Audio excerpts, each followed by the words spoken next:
Pada saat ini saya ingin membicarakan tentang isu yang beredar di luaran di mana orang berbondong-bondong vaksinasi influenza untuk mencegah COVID-19.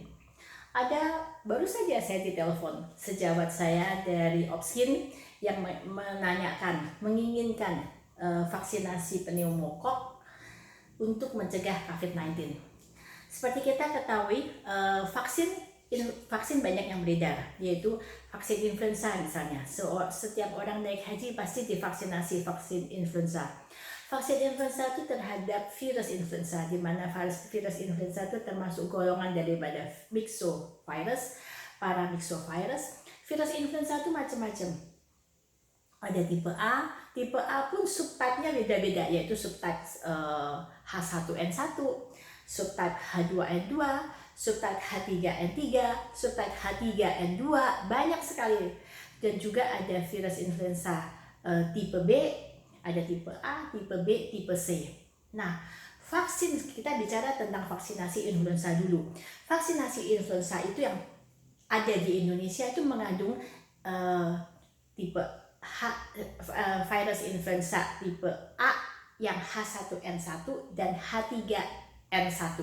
H1N1 itu dulu pernah menyebabkan flu Spanyol pada tahun 1918 maupun flu babi ya pada tahun 2009 gitu. Sedangkan H3N2 itu menyebabkan flu Asia ya. Banyak sekali subtipe. Sedangkan vaksinasi di Indonesia itu mengandung 5 virusnya, yaitu virus influenza tipe A, H1N1, H3N1, dan juga virus tipe B. Itu saja. Jadi dia tidak bisa mencegah misalnya H2N2, flu H2 influenza tipe H2N2 tidak bisa. Kemudian virus influenza tipe C tidak bisa juga.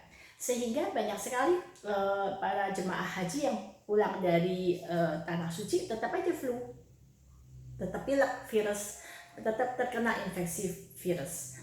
Ya, jadi virus influenza pun tidak bisa melindungi kita dari tidak kena influenza, tidak kena flu, karena tipenya hanya tertentu. Kemudian apalagi kalau diberikan imunisasi atau vaksinasi influenza terhadap penyakit COVID-19, berarti tidak ada hubungannya, karena vaksinasi itu adalah memberikan virus yang telah dilemahkan untuk merangsang antibodi dalam tubuh kita memerangi virus yang diberikan itu. Jadi kalau diberikan virus influenza tipe H1N1 dan H3N2 maupun influenza tipe B yang ada dalam vaksin influenza, berarti orang itu akan kebal terhadap virus itu saja. Tapi virus yang influenza tipe A yang subtype-nya yang lain pun dia tidak bisa melindungi, apalagi melindungi COVID-19.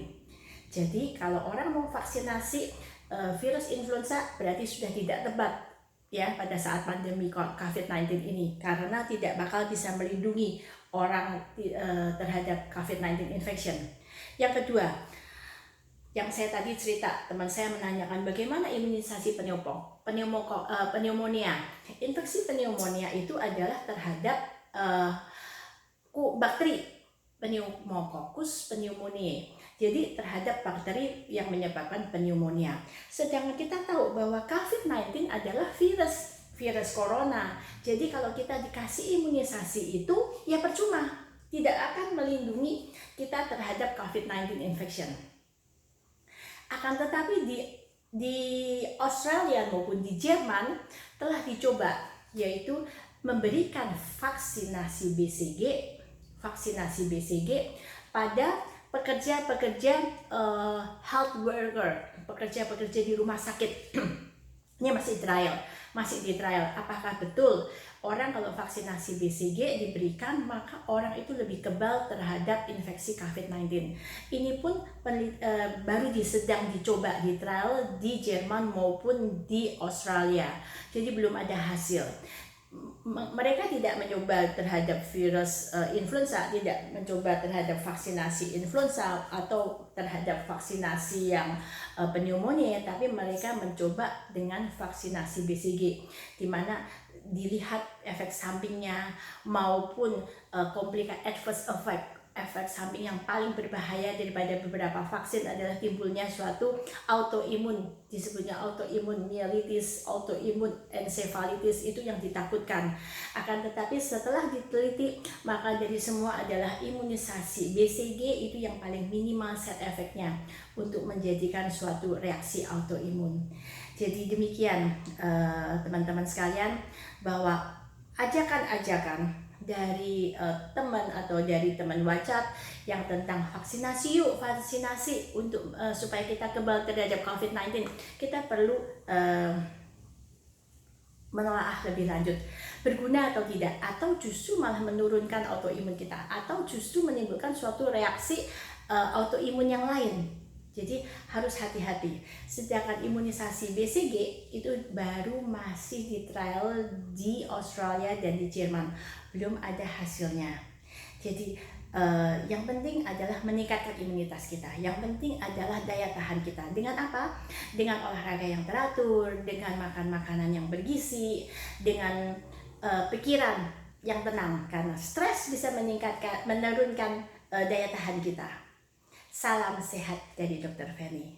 Terima kasih.